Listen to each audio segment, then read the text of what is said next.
Hello dear students, कैसे हैं आप। स्वागत है आपका प्रीवियस ईयर क्वेश्चन पेपर की सीरीज़ में, जिसमें हम कवर करेंगे 10,000 से भी ज़्यादा क्वेश्चंस जो कि ऑलरेडी पूछे जा चुके हैं ADO, AGTA, sugar cane supervisor आदि एग्रीकल्चर से रिलेटेड एग्जामों में। यानी कि सिंपल भाषा में कहें, ये बेहद इंपॉर्टेंट हैं अगर आप तैयारी कर रहे हैं एजीटीए की, या फिर आप तैयारी कर रहे हैं एडीओ की, या फिर आप तैयारी करने वाले हैं शुगर कैन सुपरवाइज़र की। इन सबों के लिए बेहद इंपॉर्टेंट सीरीज़ होने वाली, ठीक है। और ये वीडियो मिलेगा रोज़ शाम 8 बजे बाई प्रताप सर, ठीक है। और ये सिलसिला चलता रहेगा जब तक मुकाम नहीं तब तक आराम नहीं, जब तक आपकी कहीं ना कहीं जॉब न लग जाए।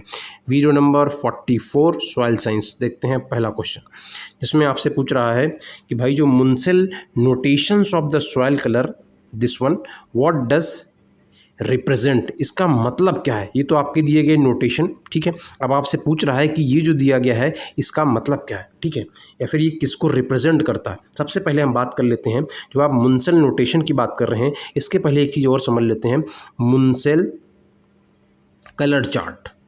अब आपको शायद कुछ क्लियर हो जाएगा कि मुंसिल कलर चार्ट वो चार्ट है जिससे हम क्या पता करते हैं, मिट्टी का सॉइल कलर फाइंड आउट करने के लिए हम इसका इस्तेमाल करते हैं। एक बात, एक क्वेश्चन। दूसरा, जब आपको इसी का अप्लाइड फॉर्म, इसी का क्वेश्चन पूछ लिया कि एग्जैक्टली होता क्या प्रैक्टिकल, तो एक तरीके से देखा जाए तो ये भी बढ़िया क्वेश्चन है, ठीक है। तो आपसे इसका पूछ रहा है, तो अब इसका अगर समझा जाए तो वाई आर का मतलब क्या है। वाई आर का मतलब होता है यानी कि येलो और रेड, कई बार यहाँ पे ग्रीन भी लिखा होता है, दैट इज़ ग्रीन कलर, ठीक है।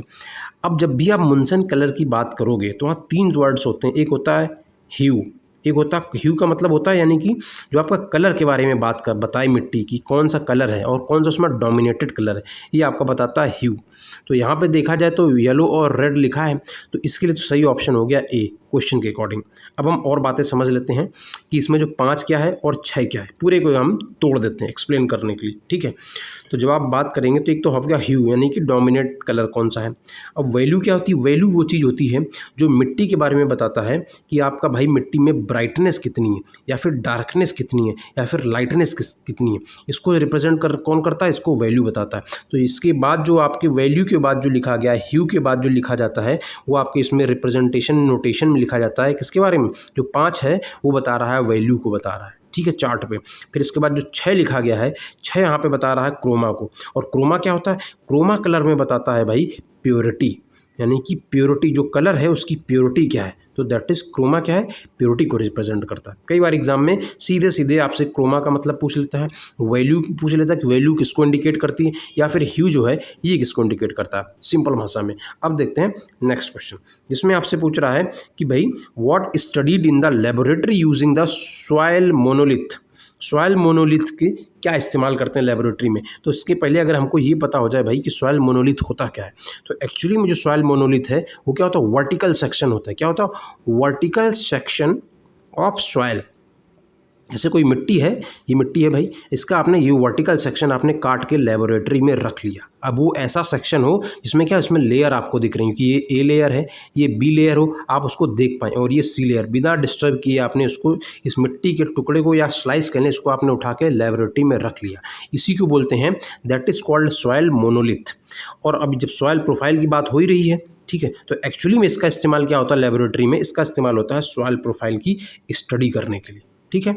अब देखते हैं नेक्स्ट क्वेश्चन, जिसमें आपसे पूछ रहा है कि भाई what is the average organic matter content in the most of the Indian soil. तो दैट इज लेस देन 1%। ये भी बहुत बार एग्जाम में आपसे पूछा जाता है, ठीक है।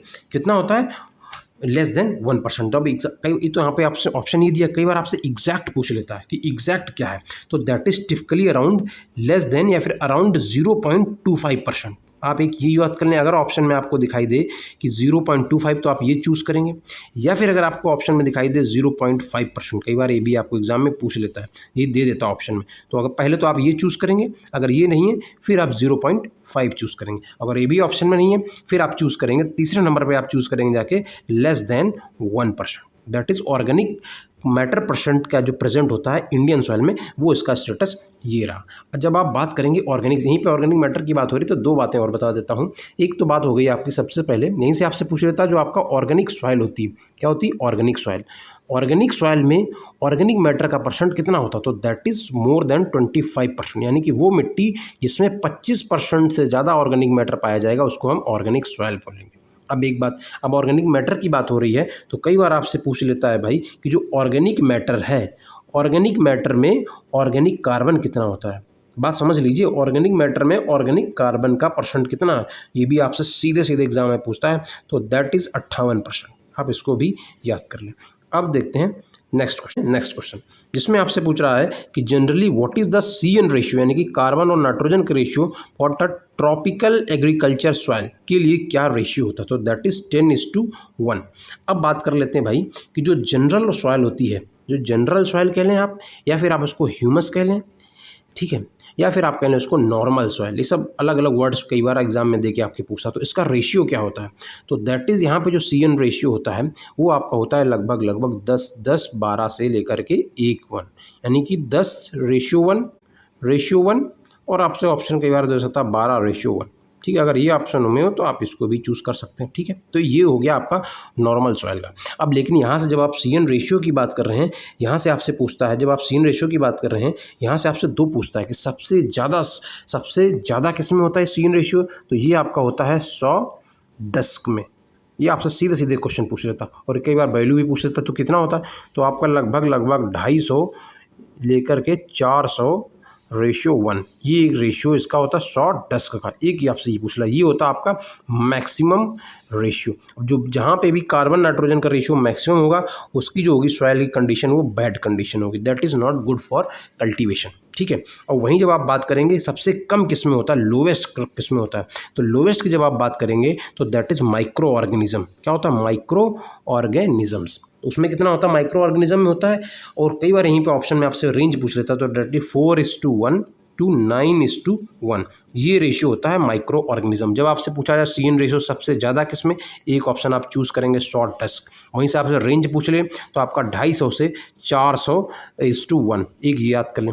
दूसरा क्वेश्चन आपसे यहीं से पूछ सकता है कि भाई CN रेशियो सबसे कम किसका होता है, तो दैट इज़ माइक्रो ऑर्गेनिज्म। जहाँ पे CN रेशियो सबसे कम होगा वही आपकी मोस्ट फर्टाइल सॉइल होगी, यानी कि एग्रीकल्चर प्रोडक्शन के लिए बेस्ट सॉइल होगी। और इसका कई बार आपसे रेंज पूछ लेता है, तो दैट इज़ 4:1 to 9:1। अब देखते हैं नेक्स्ट क्वेश्चन जिसमें आपसे पूछ रहा है कि भाई which of the following soil collides have the maximum cation exchange capacity. ये भी बहुत बार एग्जाम में क्वेश्चन पूछा जाता है। जब ऐसा होगा तो वहाँ पे आपकी होती सबसे ज़्यादा होती है आपकी ह्यूमस की। ठीक है, किसकी होती, ह्यूमस की होती, लगभग 150 से 300। फिर इसके बाद आपका होता है मोंटेमोर्लोनाइट। जब आपको ऑप्शन में ये रहेगा, पहला ये हो गया, दूसरे नंबर पे आपको चूज़ करेंगे मोंटेमोर्लोनाइट, तीसरे नंबर पे आपका रहता है कैलोनाइट। ठीक है, और फिर चौथे नंबर पर आपका होगा एलाइड हो जाएगा। ठीक है, ये भी आपसे एग्जाम में बहुत बार पूछ लेता है। और कई बार ऑप्शन में अगर मिट्टी में पूछ रहा है कैटायन एक्सचेंज कैपेसिटी सबसे ज़्यादा किसकी होती, तो वो आपका होता है क्ले की। ठीक है, तो आप ऐसे याद कर लें। जब आपका उस मिनरल का पूछा जाएगा तो अब आपका चूज़ करेंगे वहाँ पे मोंटेमोर्लोनाइट। जब आपको ह्यूमस दिख जाएगा तो फिर वहाँ पे आपको ह्यूमस चूज़ करना होगा। ठीक है, अब देखते हैं नेक्स्ट क्वेश्चन जिसमें आपसे पूछ रहा है भाई soil buffering capacity resist change in which of the following. ये भी क्वेश्चन बहुत बार पूछा जाता है। अब सॉइल बफरिंग की बात करेंगे आप, बफरिंग यानी कि पीएच से क्या करता है, ये पीएच से रेसिस्ट करता है, जो भी एकदम से पीएच चेंज होता है उसको चेंज होने से रोकता है। That property of soil called soil buffering.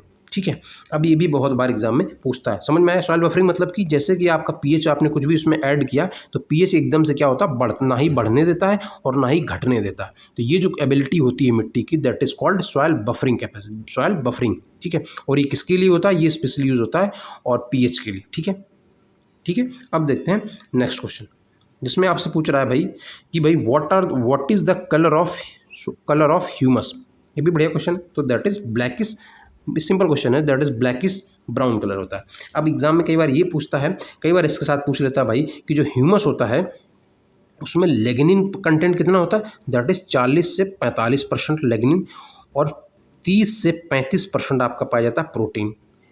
अब इन दोनों की वजह से ही कई बार ह्यूमस को क्या बोल देते हैं, ह्यूमस को बोलते हैं लिग्नोप्रोटीन। क्या बोलते हैं, लिग्निन प्रोटीन भी बोलते हैं।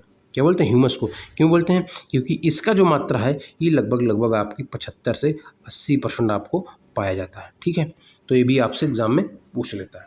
ठीक है, अब देखते हैं next question. So thank you so much for watching this.